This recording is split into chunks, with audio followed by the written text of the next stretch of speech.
Did you know that lettuce shouldn't be stored near apples, bananas, or any other ethylene-emitting fruits? Ethylene causes lettuce to ripen super fast and start to decay rapidly.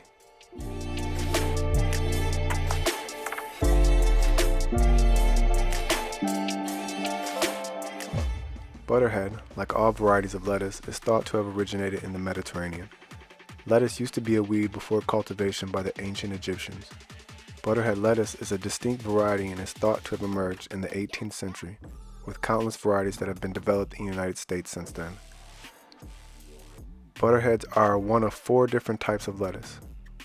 Butterhead lettuce has a softer, buttery texture compared to other lettuce types and is known to have a sweet yet mild flavor.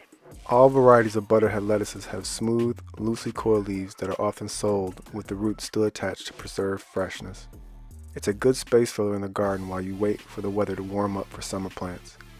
Lettuce is improved when planted near many other vegetables. Chives, garlic, and marigold help aid by repelling aphids and other bugs.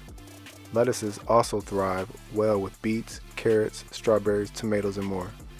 Butterheads are a leaf lettuce. Leaf varieties have loose heads and are known as the cut-and-come-again lettuces, as they can be harvested multiple times from a single plant. Butterhead lettuces are rich in nutrients and are a good source of antioxidants. It's particularly high in iron and vitamins A and K.